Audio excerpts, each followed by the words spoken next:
So, I'm an artist who creates drawings inspired by music, and while the content of my art is very much rooted in songs or musical elements or music history, much of my visual inspiration and stylistic inspiration comes from the artists of the Renaissance. So, I thought I could just share a few of my pieces here and talk about how they tie back to this time period. So, here's a look at a few of them. So, this one I'm really proud of. This is my drawing, The Church of Rock and Roll. It's a combination of many of the most iconic guitars in music history. And just as how Renaissance art was very thematically and visually rooted in spirituality, I really wanted to capture the spiritual nature and the divinity associated with making music, listening to music, or experiencing music.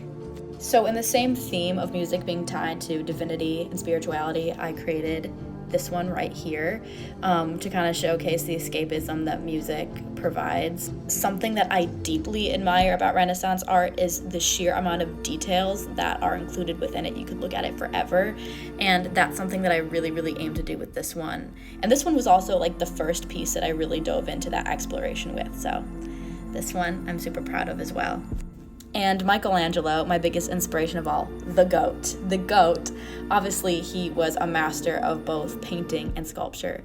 And this is a piece that I made, finished at the beginning of this year, where I really wanted to use that as inspiration. Now, obviously I'm not sculpting anything, but the anatomy and the movement that he was so masterful at in capturing in sculpture and in painting, I wanted to try and include in this drawing.